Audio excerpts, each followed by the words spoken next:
Capítulo 6.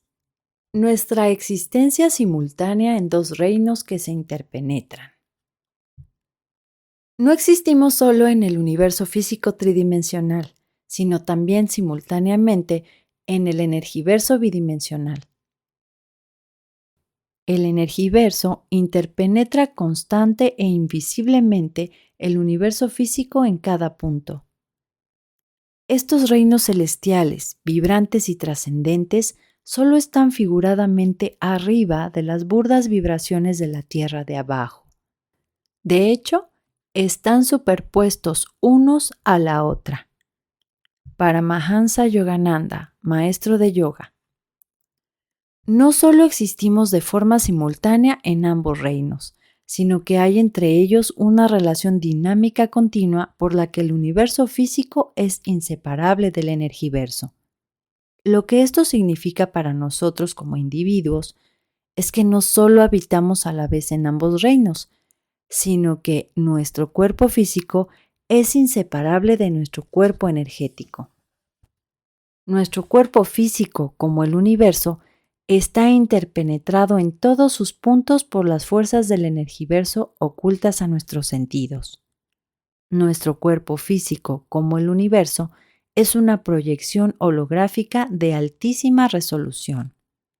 Nuestro cuerpo físico, como el universo, es creado continuamente de acuerdo con la información presente en nuestra exclusiva plantilla holográfica de energía.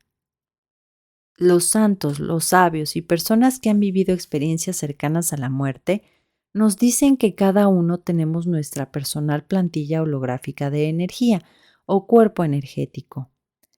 De este cuerpo energético nace la proyección holográfica de nuestro cuerpo físico y determina momento a momento todo lo que a él respecta. Los santos y sabios llaman a nuestro cuerpo energético de alta frecuencia de diversos modos: el cuerpo astral, el cuerpo sutil, el cuerpo del espíritu o a veces el cuerpo etéreo. Nuestro cuerpo energético holográfico está hecho de energías coordinadas que vibran a frecuencias que los instrumentos físicos no pueden detectar. Por otro lado, nuestro cuerpo físico está compuesto de energía detectable de baja frecuencia, disfrazada de materia. Esta energía de baja frecuencia está trabada en patrones organizados por el cuerpo energético de alta frecuencia interpenetrante.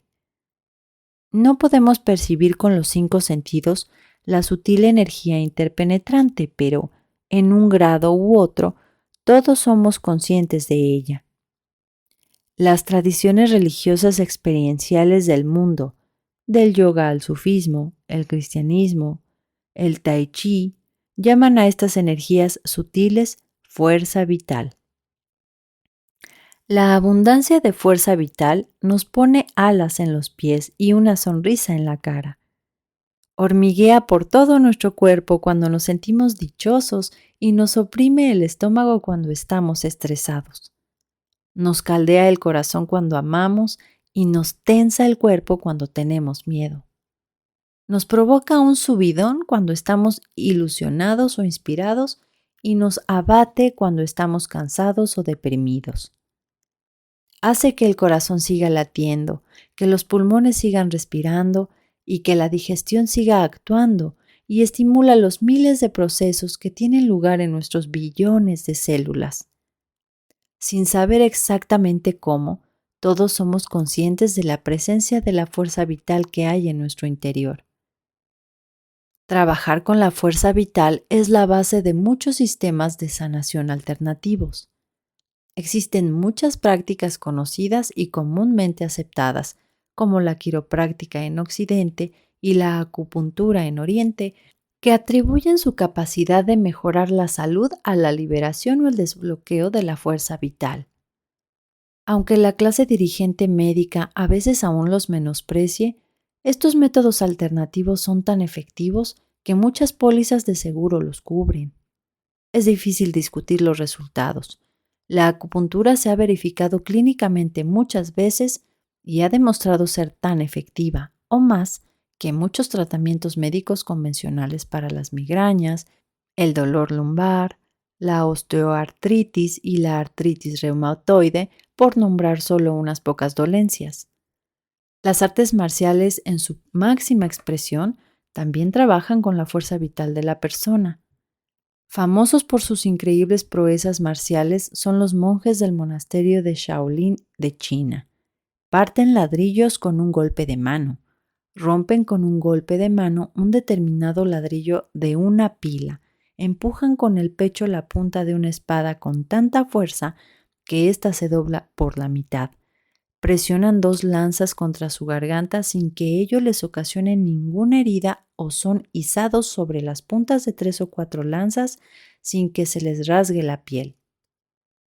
Podrá decirse que un boxeador entrenado de forma convencional es capaz de romper tablas y ladrillos como cualquier practicante de artes marciales, pero es difícil dar una explicación convencional a la capacidad de una persona de estar tumbada e izada sobre las puntas de 3 o 4 lanzas, una de las cuales apunta directamente a su estómago sin quedar empalada. Otras pruebas de la presencia de la fuerza vital la ofrecen aquellos individuos, a veces llamados videntes o intuitivos, que pueden ver el cuerpo energético. Lo perciben como un aura multicolor que rodea y difumina el cuerpo físico. Cualquier cambio en los sentimientos, los pensamientos y el estado físico de la persona se refleja inmediatamente en el cuerpo energético. Colores que se mueven y cambian, colores que se hacen más claros o borrosos, zonas del aura que brillan más o se apagan, o toda el aura que se expande o contrae. En las pinturas y esculturas religiosas se muestran con frecuencia auras, también denominadas halos. En todas las tradiciones espirituales se habla de santos y sabios rodeados de una luz sagrada y etérea. Puedo aseguraros que lo que ocurre en el cuerpo físico se producirá antes en el patrón de los campos de energía. Bárbara Brennan, sanadora y autora de Manos que curan. Los videntes ven destellos de color, siempre cambiantes, en el aura que rodea a todas las personas. Cada pensamiento y cada sentimiento se trasladan a sí mismo al mundo astral de energía, visible para la mirada astral. Annie Besant, vidente, presidenta de la Sociedad Teosófica. Todas las tradiciones religiosas experienciales del mundo tienen en su base técnicas con las que se puede conocer mejor el sutil cuerpo energético, la meditación, el tai chi, las posturas de yoga, las técnicas de respiración y muchas más. En la tradición religiosa de la India, la fuerza vital se conoce como prana, en China como chi o ki. Los antiguos egipcios la llamaban Ka y los antiguos griegos Pneuma. En el judaísmo se conoce como Ruach, en el cristianismo Spiritus. Aprender a percibir más profundamente y después controlar el sutil cuerpo energético es el primer paso del camino que lleva a la quietud y la absorción interior, fundamentales para la experiencia trascendental. Adquirir mayor conciencia de la sutil energía es el principio, universalmente reconocido, de la experiencia espiritual. Quienes adquieren conciencia de su cuerpo energético, sea a través de la sanación sutil, las artes marciales, la meditación o la percepción intuitiva, describen sin excepción, de forma reverente, sus experiencias del cuerpo energético como sagradas. Experimentar la propia fuerza vital con mayor profundidad es transformador. Sintonizar con el cuerpo energético propio se traduce en profundos sentimientos de paz, armonía, expansión, bienestar, alegría y la conciencia asombrada de unas realidades mayores que trascienden de las físicas. En la tradición cristiana, a la fuerza vital se le llama a veces Espíritu Santo. En otras tradiciones se considera que la fuerza vital es la puerta de acceso a la experiencia divina. ¿O no sabéis que vuestro cuerpo es santuario del Espíritu Santo que está en vosotros y habéis recibido de Dios y que no os pertenecéis? Primera a los Corintios 6:19. La paz es el control armonioso de la vida. Vibra con energía vital. Es una fuerza que trasciende fácilmente de nuestro conocimiento mundano, pero no es independiente de nuestra existencia terrenal. Si abrimos los caminos adecuados del interior, esta paz se puede sentir aquí y ahora. Sri Chinmoy, maestro espiritual indio. De mis propias experiencias con la meditación, he comprendido que la que tuve con las drogas y que me cambió la vida, de hecho fue una experiencia inhabitualmente acentuada de mi propia fuerza vital, de mi sagrado cuerpo energético. Hoy, usando técnicas que agudizan la conciencia que tengo de mi cuerpo energético, como la meditación y el pranayama, técnicas de respiración cuya finalidad es concienciarse mejor del prana o fuerza vital, puedo experimentar ese estado superior de conciencia que accidentalmente descubrí a través de las drogas, con medios mucho más fiables, consistentes y duraderos. Tal vez te preguntes dónde encaja con la ciencia la idea de la fuerza vital y un sutil cuerpo energético que coordinan y sostienen el cuerpo físico. ¿Hasta qué punto las vastas concepciones de la teoría de cuerdas de un cosmos multidimensional han penetrado en las ciencias de la vida de tamaño humano como la biología o la genética?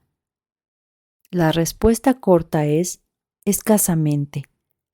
Los genetistas, neurobiólogos e investigadores médicos que aceptan el nuevo paradigma multidimensional siguen siendo vistos con recelo y considerados con frialdad por la clase dirigente médica, y hasta hoy han incidido muy poco en el modelo bioquímico convencional del cuerpo. Según este modelo, el cuerpo es una asombrosa máquina bioquímica que se autoorganiza y autosostiene, pero solo una máquina bioquímica. Compuesto de aproximadamente 50 billones de células, se mantiene no por un cuerpo energético interpenetrante, invisible, sino por el cerebro y el sistema nervioso en perfecta coordinación con nuestros genes.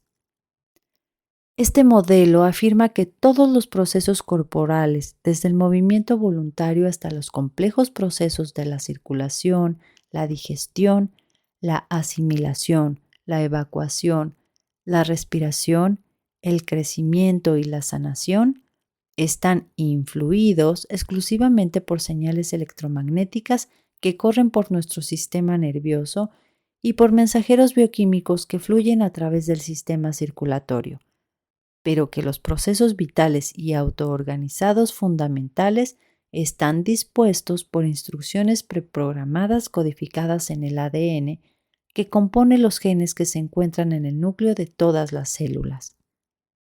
En el modelo convencional, los genes del núcleo de la célula son el cerebro de esa célula, y todos los cerebros de los 50 billones de células funcionan de modo notablemente homogéneo para mantenernos con vida y sanos. El ADN, ácido desoxirribonucleico, está formado por dos largas cadenas de 4 ácidos nucleicos en diversas secuencias: guanina, adenina, timina y citosina, que se enroscan entre sí para formar una doble hélice. El ADN contiene mapas codificados secuencialmente para fabricar proteínas complejas, que son los ladrillos y catalizadores del crecimiento, la salud y el mantenimiento del cuerpo. Secuencias variadas de los 4 ácidos nucleicos, algo parecido a los 0 y 1 del código binario informático, contienen, según la opinión generalizada, la información necesaria para fabricar y saber cuándo fabricar todas las proteínas precisas para mantener la estructura y las funciones de nuestro cuerpo. Nuestras células son, en gran medida, fábrica de proteínas. Para producir una proteína, en primer lugar, el ADN del núcleo afloja un segmento corto de la longitud total de su doble hélice fuertemente enrollada, como si girara para abrir y extender solo unos pocos muelles de una espiral extensa, de modo que queda expuesta a una secuencia de ADN que contiene el plano codificado de una determinada proteína. Una vez que el ADN se desenrosca, empieza a formarse otro tipo de molécula, muy parecida al ADN llamada ARN. El resultado es una nueva cadena de aminoácidos que coincide exactamente con la secuencia de la cadena de ADN. Copia perfecta de la secuencia expuesta por el ADN y plano de una única proteína, el ARN abre la cremallera del ADN y sale del núcleo. Una vez que sale del núcleo, el ARN es atrapado por un ribosoma. Los ribosomas, que son máquinas de producción de proteínas que se encuentran en el interior de las células, conectan un aminoácido tras otro en una larga cadena que se ajusta perfectamente a la secuencia codificada en el ARN. A medida que se va alargando, la cadena se pliega sobre sí misma y genera una forma y un tamaño distintos. Las proteínas se pueden fabricar a partir de cientos y hasta miles de aminoácidos conectados en una secuencia exacta. La proteína, una vez fabricada, comienza a trabajar en la estructura de la célula o en los procesos celulares, como los de unir o catalizar, o es enviada fuera de la célula, a donde sea necesaria para otros procesos vitales como la digestión o la regulación hormonal. Nuestras células son fábricas de proteínas increíblemente productivas.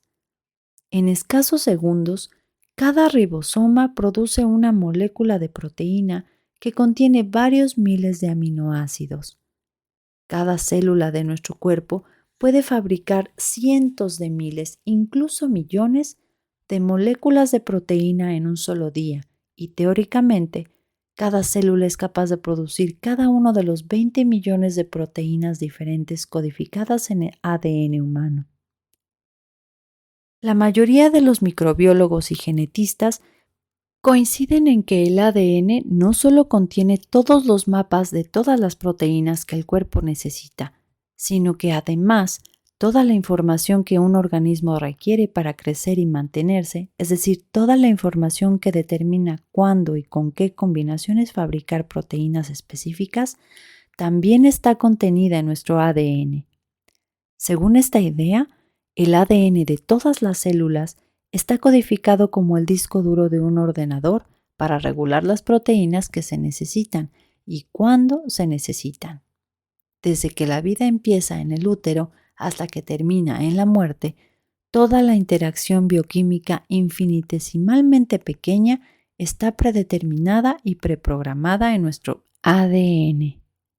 Desde el punto de vista convencional, no somos más que simples máquinas bioquímicas de asombrosa complejidad que han evolucionado poco a poco a lo largo de miles de millones de años a partir de combinaciones accidentales de sustancias químicas, el caldo primigenio, y sucesos medioambientales casuales fruto de la serendipia, como los rayos o el contacto con cristales.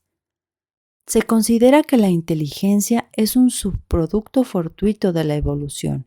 La música, la literatura, la nobleza humana, el autosacrificio, el amor, todo ello son consecuencias fortuitas de mutaciones que favorecen la supervivencia.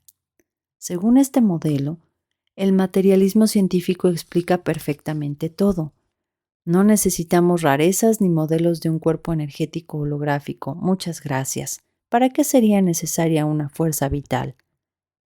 La historia bioquímica convencional de la vida, con el ADN como protagonista, ha sido la imperante durante muchos años. Pero en contra de la creencia popular, el modelo bioquímico nunca ha sido plenamente aclarado. La mayoría de los genetistas creen que el ADN está preprogramado para toda eventualidad desde el nacimiento hasta la muerte, pero aún no han identificado la mayor parte de la programación que sería necesaria para que lo que piensan fuera verdad. Se entiende, pues, que los genetistas esperaran con ansia los descubrimientos que se iban a realizar en el contexto del proyecto Genoma Humano. Cuando en el año 2003 se secuenció todo el genoma humano, pensaban que podrían comprender todos los misterios relativos a cómo la información codificada en nuestro ADN coordina y controla la vida de cada célula y por consiguiente la vida de todo organismo. Para desengaño de los genetistas, el proyecto Genoma Humano no resolvió los últimos misterios. En realidad, esos misterios se oscurecieron aún más. Dennis Chow, en un artículo para Life Science, explicaba: cuando se secuenció el genoma humano, algunos científicos decían, se acabó. Entenderemos todas las enfermedades, entenderemos todos los comportamientos. Y resulta que no, porque la secuenciación del ADN no basta para explicar la conducta, no basta para explicar las enfermedades. En un comentario sobre los sorprendentes resultados del proyecto Genoma Humano, David Baltimore, uno de los más prestigiosos genetistas del mundo y premio Nobel, abordaba el tema de la complejidad humana. Pero a menos que el genoma humano contenga muchos genes que sean opacos para nuestros ordenadores, es evidente que nuestra complejidad, sin duda mayor que la de los gusanos y las plantas, no se debe a que utilizamos más genes. Bruce Lipton se sumó al debate con sus propias ideas en la biología de la creencia. Comprender qué nos hace tan complejos, nuestro enorme repertorio conductual, la capacidad de actuar conscientemente, la notable coordinación física, las alteraciones exquisitamente ajustadas para responder a los cambios exteriores del entorno, el aprendizaje, la memoria, ¿debo continuar?, sigue siendo un reto para el futuro. El hecho de no encontrar en nuestros genes la programación previa de todo tipo de vida ha obligado a los genetistas a evaluar de nuevo y de forma fundamental el funcionamiento de los mismos. En esta reevaluación han influido con fuerza descubrimientos relativamente recientes que han conducido al establecimiento de una nueva disciplina en el campo de la genética, la epigenética, literalmente por encima del gen. Estos descubrimientos indican que nuestros genes no son inamovibles, que lo que antes se consideraban genes permanentemente durmientes se pueden activar y los genes activos se pueden desactivar. Por ello, arrojan muchas dudas sobre la creencia en vigor durante mucho tiempo de que el ADN es el cerebro de la célula. Cada vez parece más probable que las células estén controladas desde otra fuente. La epigenética nació cuando los genetistas quedaron atónitos al averiguar que rasgos genéticos recién despertados se pueden transmitir de una generación a la siguiente. Científicos suecos realizaron un estudio transgeneracional de personas vivas de la región de Överkalix, en el norte de Suecia. Descubrieron que los padres que habían vivido en situaciones de hambre transmitieron a sus hijos los rasgos compensatorios del hambre. Antes de este estudio de 1955, se consideraba que era imposible alterar rasgos genéticos y después transmitirlos a los descendientes. Este estudio sacudió la idea fundamental de que la expresión génica era fija e inmutable de arriba a abajo.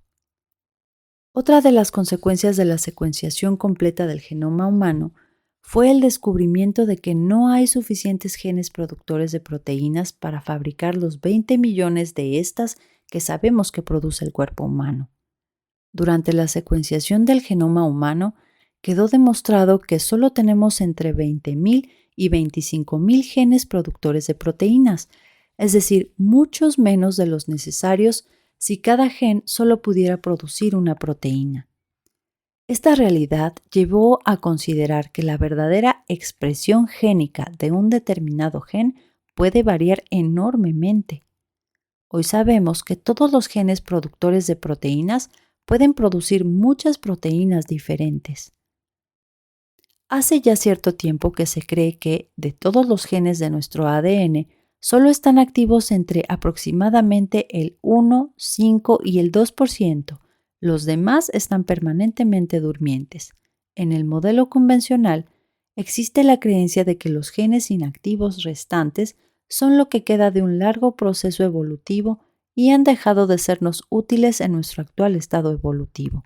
Sin embargo, estudios recientes han demostrado que activamos y desactivamos nuestros genes de forma rutinaria, no solo en casos raros como el estudio de Overcalyx. Durante 3 meses, un grupo de más de 30 varones con bajo riesgo de cáncer de próstata, siguiendo un régimen intensivo de alimentación y estilo de vida, hiperactivaron 48 genes que ayudan al cuerpo a combatir los tumores y redujeron la actividad de 453 genes que suelen favorecerlos. Más sorprendente aún es la cantidad de cambios epigenéticos que experimentaron a lo largo de los 6 meses en los que participaron en un estudio sueco 23 varones con ligero sobrepeso que realizaron ejercicios de spinning y aeróbicos 2 veces por semana. Los investigadores de la Universidad de Lund describieron que los sujetos habían alterado epigenéticamente 7,000 genes, casi el 30% de los genes de todo genoma humano completo.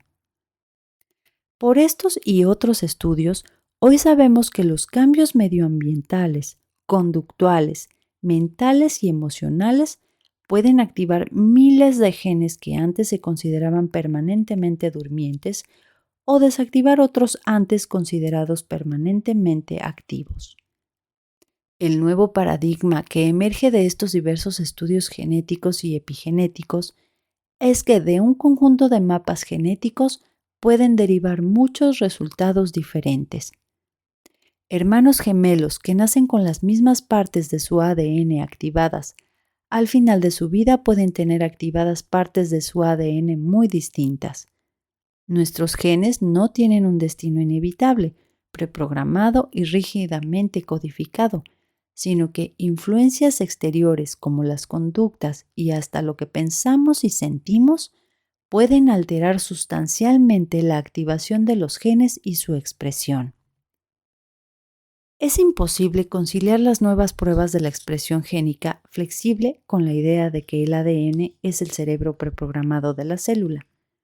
Un ADN que activara y desactivara los genes sin otra mediación se parecería mucho a las famosas manos dibujando de M.C. Escher, una de las cuales dibuja la otra y esta otra dibuja la primera, o a un ordenador que pudiera decidir por cuenta propia qué programas utilizar. Así pues, ¿cómo es posible que un influjo exterior pueda activar y desactivar los genes o alterar la expresión génica de un mismo gen, algo que según el modelo convencional es imposible? Puede que la clave esté en el campo emergente de la biología cuántica. La biología cuántica, como su nombre indica, es el estudio de los efectos cuánticos en los sistemas vivos, concretamente los efectos cuánticos no locales. Hasta hace poco se creía que los efectos cuánticos no locales eran imposibles en el entorno cálido y húmedo de los sistemas vivos. Sin embargo, nuevos descubrimientos fascinantes demuestran que tal idea era equivocada. El primer descubrimiento bien cimentado de la biología cuántica es su explicación de la asombrosa eficacia de la fotosíntesis. Los científicos saben desde hace mucho tiempo que la fotosíntesis de las plantas es mucho más eficaz para atrapar la energía del sol de lo que pueda imitar cualquier proceso químico no vivo. Resulta que la razón de la sorprendente eficacia de la fotosíntesis es el entrelazamiento cuántico. La función de la molécula de clorofila es trasladar la energía del sol a un centro de fotorreacción donde la energía electromagnética solar se convierte en energía química. Los biólogos cuánticos descubrieron hace poco que cientos, incluso miles de moléculas de clorofila, al transmitir la energía del sol, vibran perfectamente sincronizadas. Para ello forman un cristal líquido, es decir, se alinean exactamente de la misma forma y exactamente en la misma fase, como remeros que siguen un ritmo perfecto y exactamente a la misma frecuencia. Esta sincronía perfectamente coordinada convierte todas las moléculas de clorofila en una especie de superconductor biológico, lo cual hace posible el traslado sumamente eficiente del quantum de luz solar de una molécula de clorofila a otra. El fenómeno se llama transmisión de energía de resonancia. Puede parecer una sorpresa más que se lleva la ciencia, pero esta resonancia molecular coordinada no se produce en los sistemas no vivos. De hecho, según el pensamiento convencional de la mecánica cuántica, cada molécula de clorofila debería bailar a su propio ritmo, sin alineamiento, frecuencia ni fase con todas las demás moléculas de clorofila. En el lenguaje de la física cuántica, cada molécula de clorofila debería comportarse con decoherencia. En cambio, las moléculas de clorofila se comportan coherentemente. Tener cientos, incluso miles de moléculas de clorofila en el mismo alineamiento, la misma fase y la misma frecuencia significa que todas estas moléculas han de compartir el mismo estado cuántico. Dicho de otro modo, los cientos o miles de moléculas de clorofila han de estar entrelazadas cuánticamente. En el capítulo anterior analizábamos la idea de entrelazamiento. Explicaba experimentos en los que fotones gemelos comparten un mismo estado cuántico. La transferencia de energía de resonancia en las plantas funciona de modo parecido a la de los fotones gemelos, pero a escala mucho mayor. Cientos de miles de moléculas de clorofila se mantienen indefinidamente en un único estado cuántico. También analizábamos en el capítulo anterior la idea de que el reino de la energía contiene la plantilla holográfica del reino físico y, por tanto, la información que determina todas las propiedades y todos los comportamientos físicos. Si miles de moléculas de clorofila se mantienen en un estado entrelazado coherente, la información, es decir, la causa determinante del estado coherente, procede del energiverso no local, no del universo físico local. Dicho de un modo sencillo, la plantilla de energía holográfica controla las moléculas de clorofila y las mantiene en un mismo estado cuántico. El descubrimiento de la transferencia de energía de resonancia en las plantas forma parte de la oleada de descubrimientos de otros efectos cuánticos no locales en otros organismos vivos. Las pruebas apuntan a que los tejidos de todos los organismos vivos se encuentran con frecuencia en estados entrelazados coherentes. Una prueba fundamental es el descubrimiento de la presencia ubicua de cristales líquidos en los tejidos de todos los organismos vivos. Los átomos o moléculas de los cristales sólidos, desde el hielo hasta los diamantes, se alinean en una estructura reticular uniforme. La estructura reticular da a los cristales unas cualidades que los sólidos corrientes compuestos de los mismos átomos o moléculas no poseen. El ejemplo clásico son el carbón y el diamante. El carbono, en forma de no cristal, como es el caso del carbón, es relativamente blando y opaco.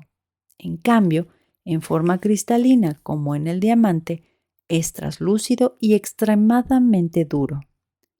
La estructura ordenada de cristal le da muchas propiedades como una mejor conductividad eléctrica que los sólidos corrientes de los mismos átomos y moléculas no poseen. Los cristales líquidos comparten muchas de las propiedades de los cristales sólidos, pero como su nombre indica, un cristal líquido tiene la flexibilidad de un líquido aunque sus moléculas puedan permanecer orientadas en red. Al igual que los sólidos, los cristales líquidos tienen propiedades de las que series amorfas de las mismas moléculas carecen. Actualmente, los biólogos están encontrando estructuras orgánicas de cristal líquido en los organismos vivos. En un estudio de 1998, los organismos como cristales líquidos polifásicos, la genetista y bióloga cuántica Mae Wan Ho y su equipo fueron los primeros en desarrollar una técnica nueva de interferencia color-imagen, con la que podían detectar no invasivamente dominios cristalinos líquidos en organismos vivos. Les sorprendió encontrarlos prácticamente en todos los tejidos vivos. Más aún, el equipo de Ho describió que los cristales líquidos orgánicos, a diferencia de los cristales sólidos, pueden estar más o menos en fase, es decir, en alineamiento. La fase y la frecuencia del cristal líquido pueden ser más o menos pronunciados. Son, pues, polifásicos. Otros estudios revelan que las paredes celulares de todos los 50 billones de células del cuerpo humano adulto se comportan como cristales líquidos. Se dice que las moléculas que forman la pared celular tienen forma de piruleta. La cabeza de la piruleta está orientada hacia afuera para formar una barrera y el palo apunta al centro de la célula. Este alineamiento cristalino coordinado de las piruletas crea una barrera impermeable para los átomos y las moléculas de fuera de la célula. También hay una pared celular interior que se forma del mismo modo, con la salvedad de que las cabezas de las piruletas están orientadas hacia el interior de la célula y los palos hacia la pared exterior, formando así una barrera interior perfecta justo dentro de la otra barrera. La pared celular cristalina líquida controla de forma independiente una de las funciones más importantes de la célula. Combinando la orientación reticular cristalina de las moléculas en forma de piruleta para crear aberturas, la pared celular solo deja pasar lo que quiere que pase y deja fuera solo lo que quiere dejar fuera. En la biología de la creencia, Bruce Lipton explica: con el estudio de los organismos más primitivos de este planeta, los procariotas, los biólogos celulares comprendieron las sorprendentes capacidades de la membrana celular. Los procariotas, en los que se incluyen las bacterias y otros microbios, están compuestos solo de una membrana celular que envuelve una gotita de citoplasma viscoso. Los procariotas representan la vida en su forma más primitiva, pero tienen una finalidad.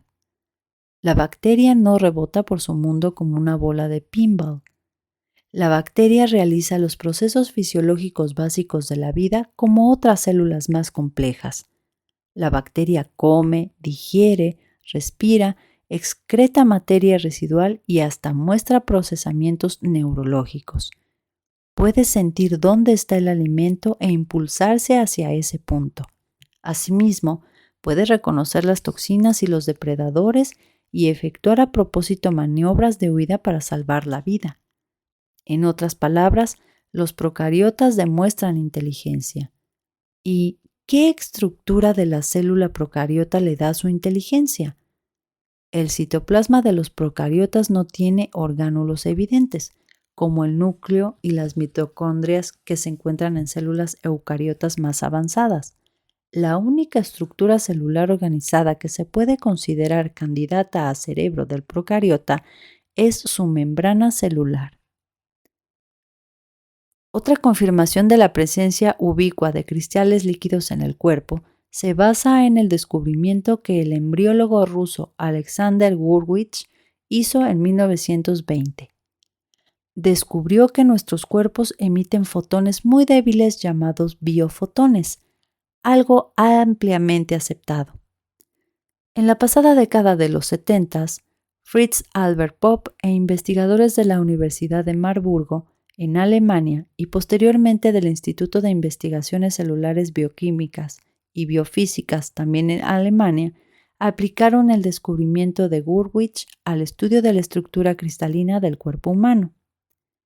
El equipo de Popp, basándose en el modelo bioquímico convencional, esperaba encontrarse con que cada emisión de biofotones se produjera en tiempos y frecuencias aleatorios, pero lo que observaron fue que casi todas las emisiones de biofotones se producían en fase, en los mismos tiempos, con la misma frecuencia. Su descubrimiento apunta a que, del mismo modo que las células de clorofila están alineadas y sincronizadas durante la transferencia de energía de resonancia, la mayoría de los tejidos del cuerpo humano se hallan en estados cuánticos coherentes continuamente entrelazados. Un artículo reciente sobre el comportamiento de las células del cerebro, publicado en la revista Neuron, demuestra que las células cerebrales cambian el ritmo de vibración con frecuencia, un hecho que en el artículo se denomina oscilaciones zeta y gamma de alta y baja frecuencia. Además, los autores del estudio descubrieron que grupos independientes de células cerebrales, ubicadas en zonas diferentes del cerebro, están a menudo en la misma frecuencia y fase. Otro descubrimiento importante es que el ADN también se comporta como un cristal líquido. Sí, contrariamente al modelo bioquímico a la teoría genética convencionales. Sí, contrariamente al modelo bioquímico y a la teoría general convencionales, el ADN solo es una colección de mapas para crear proteínas, pero no contiene una codificación programada para controlar los tiempos y el uso de los mapas de las proteínas. La información de control que determina qué proteínas se producen y cuándo ha de proceder de otro sitio. La biología cuántica apunta a que la información de control es no local. El principio holográfico de la teoría de cuerdas sugiere que la información controladora está contenida en una plantilla de energía holográfica no local. A través del puente de información desde lo no local a lo local, conocido como entrelazamiento cuántico o coherencia cuántica. Una plantilla de energía holográfica puede controlar la molécula de ADN de cristal líquido y coordinar qué proteínas fabrica una célula y cuándo lo hace. Con los descubrimientos de la epigenética y la biología cuántica que acabo de exponer, está sugiriendo un nuevo modelo biológico cuántico. Es indudable que en los organismos vivos se producen continuamente procesos bioquímicos conocidos. Sin embargo, también se produce otro proceso más sutil. Las estructuras de cristal líquido del interior de nuestros tejidos, incluido el ADN, activan y desactivan la coherencia cuántica, permitiendo con ello que la información procedente de nuestra plantilla energética holográfica inicie y coordine los procesos vitales que tienen lugar en nuestro cuerpo físico. La incapacidad de trascender del marco bioquímico mecanicista hace que la gente insista en preguntar qué partes del cuerpo tienen el control, o dan instrucciones o facilitan información. El reto al que todos nos enfrentamos es el de reconsiderar el procesamiento de la información en el contexto del conjunto orgánico cuánticamente coherente. Mae-Wan Ho, genetista y bióloga cuántica. Justo detrás de la estructura corporal se esconde un sutil mecanismo espiritual, Sri Yukteswar. Debemos considerar al hombre del cosmos creado por el genio de los físicos y los astrónomos, ese cosmos en que desde el Renacimiento ha estado encarcelado. Hoy sabemos, nos prolongamos fuera del continuo físico, en el tiempo y también en el espacio. El individuo se extiende más allá de las fronteras de este cuerpo. Pertenece también a otro mundo. Dr. Alexis Carrel, Premio Nobel. Este nuevo paradigma biológico cuántico, en el que los dominios de cristales líquidos de nuestro cuerpo físico activan y desactivan el entrelazamiento cuántico coherente con un cuerpo energético no local semejante a una plantilla, explica muchas cosas que el modelo convencional no puede esclarecer. Con el modelo convencional es muy difícil explicar el asombroso grado de coordinación de todos los procesos bioquímicos que tienen lugar en el cuerpo humano. En cada célula se producen aproximadamente 50.000 eventos bioquímicos cada segundo. Si multiplicamos los 50.000 eventos bioquímicos de cada célula por los 50 billones de células que se calcula que tiene el cuerpo humano adulto, cada segundo se producen en el cuerpo humano 2,5 trillones de eventos bioquímicos coordinados.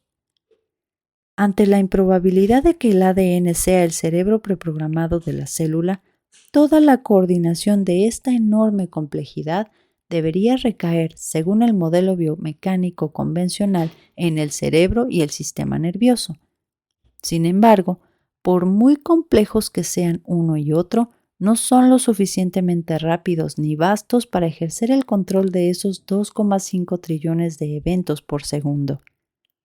Como ejemplo, el sorprendente resultado de un estudio dirigido por C.F. Hebb demuestra que según el modelo bioquímico del cuerpo, sería imposible que un pianista tocara un fragmento rápido de música. Después de un minucioso estudio, Hebb llegó a la conclusión de que el tiempo necesario para que las señales neuronales vayan de las manos al cerebro, se integren en este y a continuación se envíen nuevas señales neuronales a las manos es sencillamente demasiado largo para que el pianista pueda coordinar las manos mientras ejecuta fragmentos difíciles. En el modo prestísimo, el tempo más rápido de 200 pulsaciones por minuto o más, el pianista ha de ejecutar múltiples notas antes de que el viaje de ida y vuelta al cerebro se pueda completar. Así pues, ¿cómo es posible que el sistema nervioso controle 2,5 trillones de eventos químicos por segundo si es incapaz de controlar el rápido movimiento de los dedos de un pianista?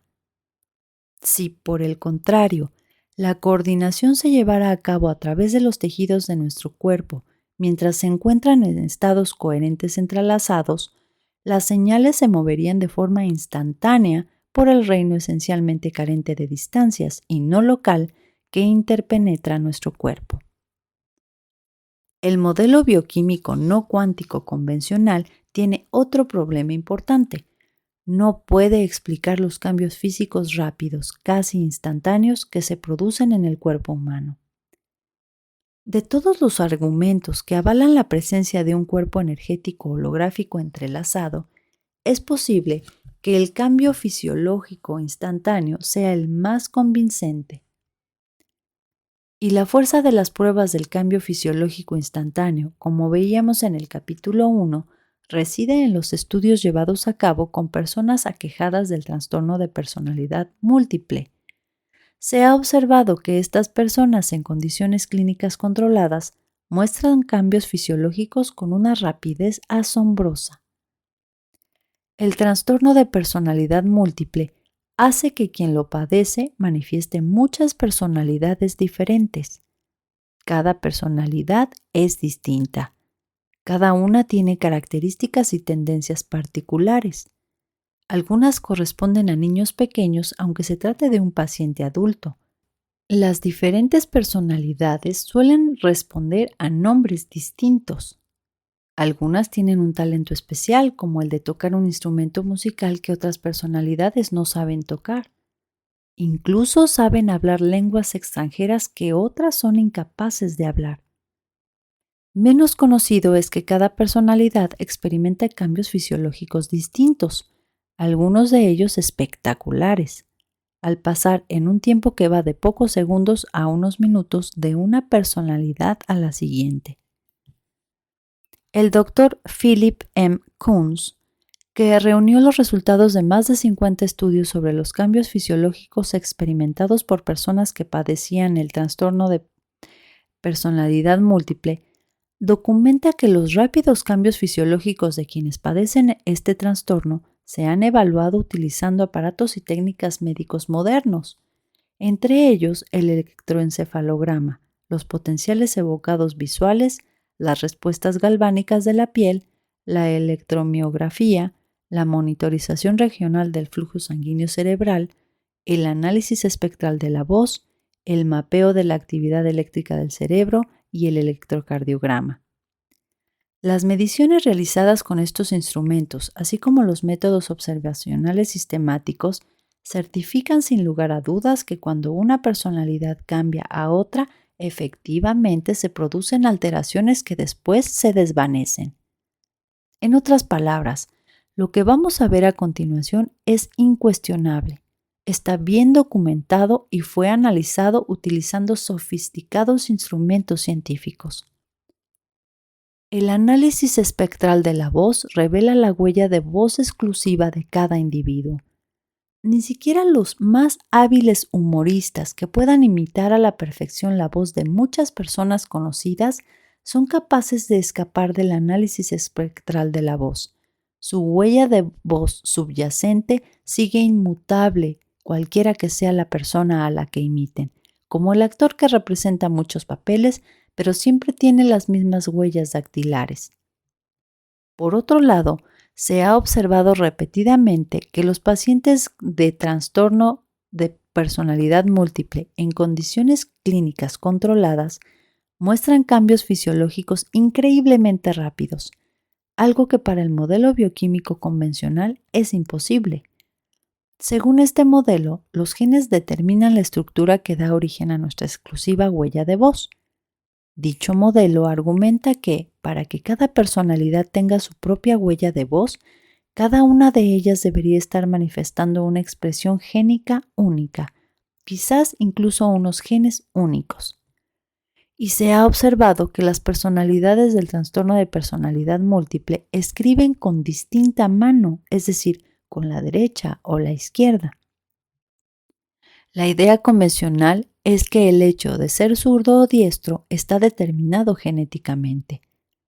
Lo que los hechos observados indican es que los individuos que padecen el trastorno de personalidad múltiple muestran cambios fisiológicos cuya única explicación es que sean fruto de cambios genéticos instantáneos. Una personalidad puede ser alérgica, por ejemplo, a la picadura de abeja, mientras que otra no lo es. Una personalidad puede ser diabética, una condición que requiere años de desarrollo e insulina para ser controlada, mientras que otras no lo son.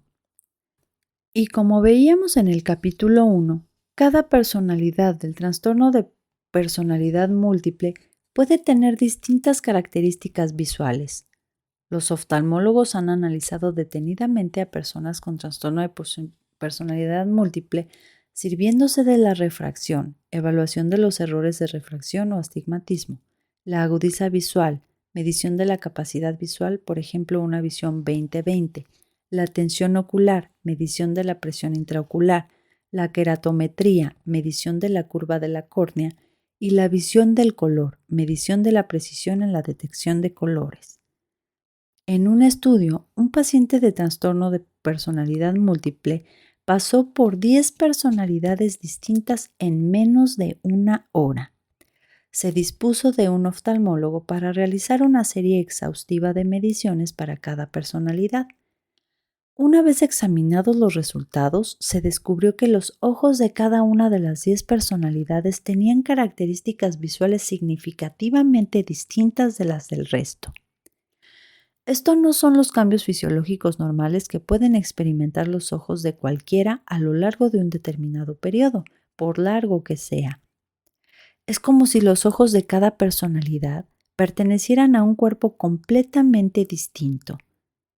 En otros estudios, algunas personalidades no perciben los colores azul y verde, mientras que otras los perciben claramente.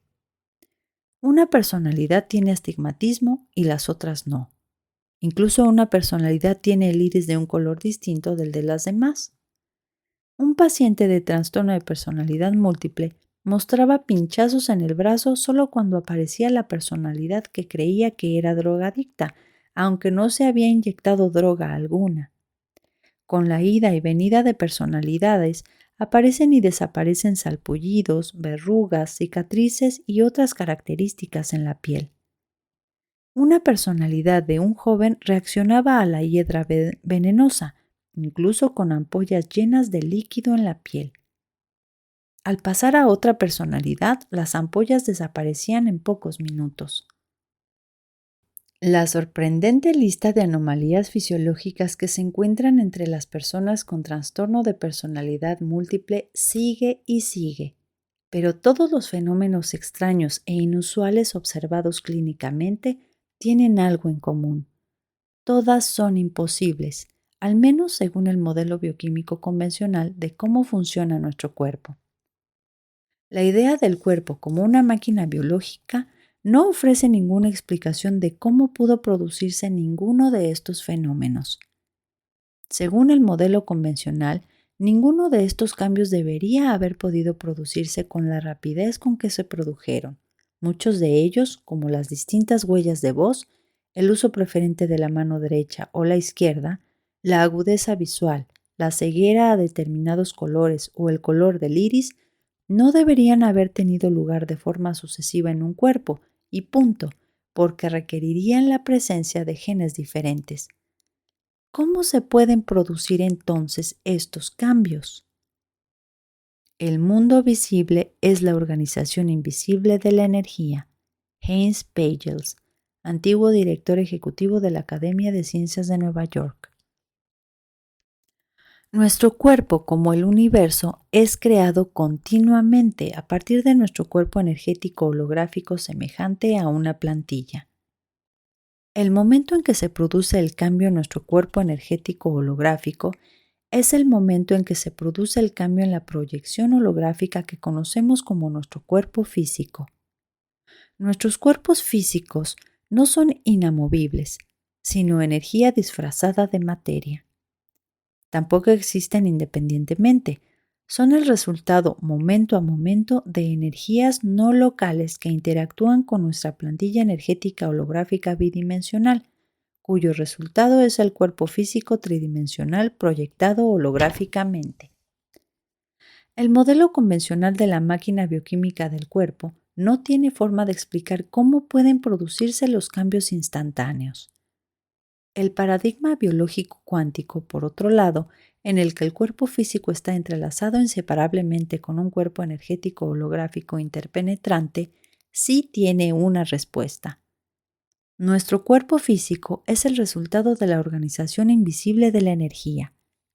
Cambiemos la organización de la energía a la velocidad que sea y cambiaremos el cuerpo físico a esa misma velocidad.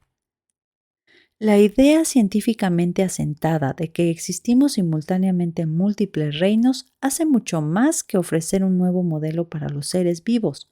También abre la puerta a la ciencia a comprender cómo puede haber vida después de la muerte. Desde el punto de vista del modelo bioquímico convencional, que parte de la premisa de que la vida bioquímica es puramente física, la vida después de la muerte es imposible.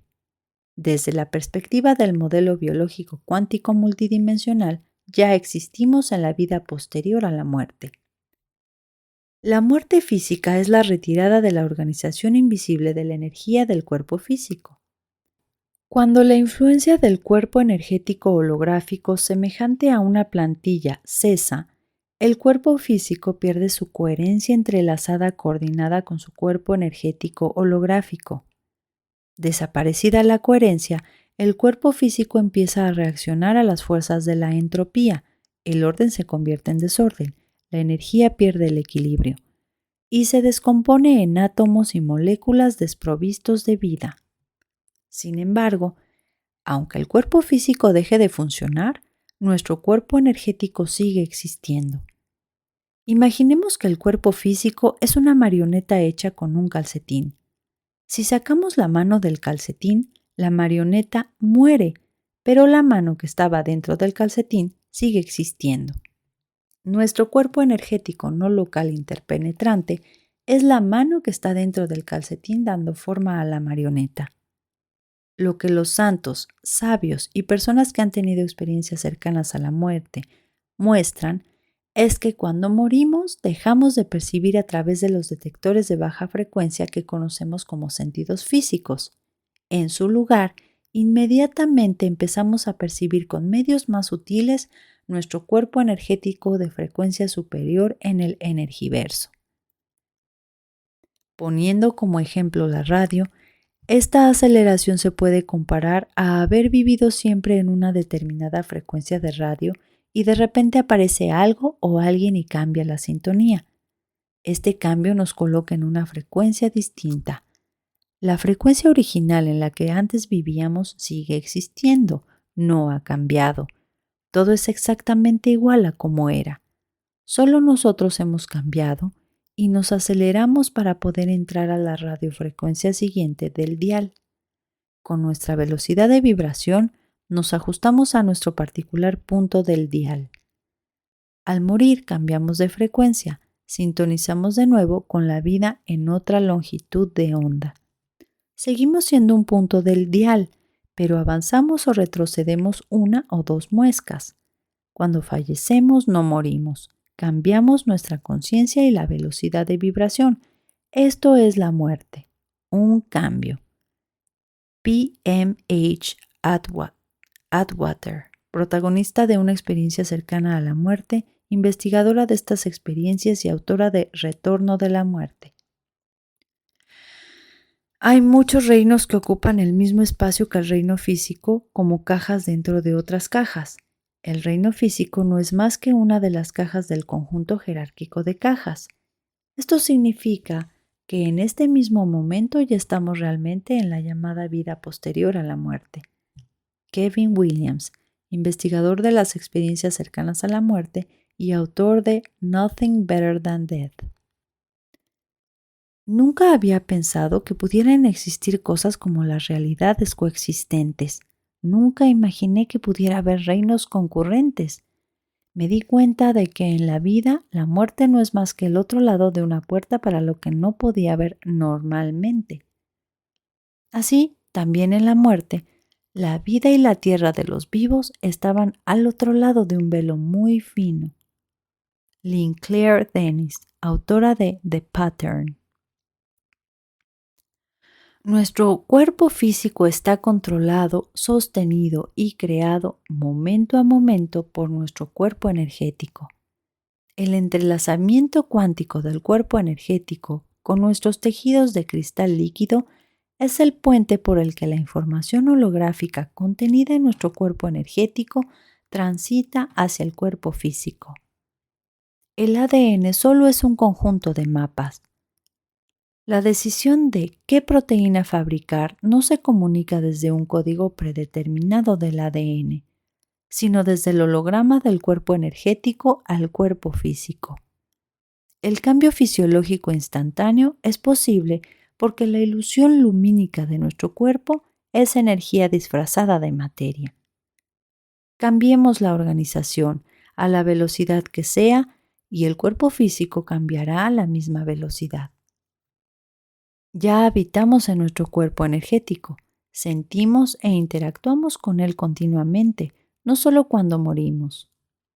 Lo sentimos y experimentamos en cada momento, aunque no lo podamos percibir directamente con los sentidos físicos.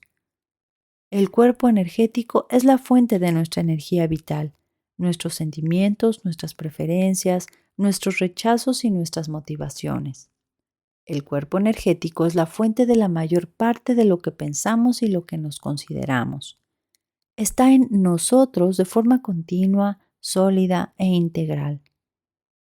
La muerte solo es la pérdida del cuerpo físico, el desprendimiento de los ropajes que cubren el cuerpo energético. No es el final de nuestra existencia.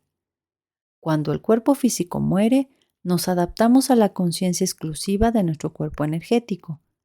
Y cuando trascendamos de las limitaciones que nos confinan en el cuerpo físico, como atestiguan los santos, sabios y personas que han vivido experiencias cercanas a la muerte, sentiremos una libertad y una conciencia que no tienen nada que ver con las que se pueden experimentar a través de él.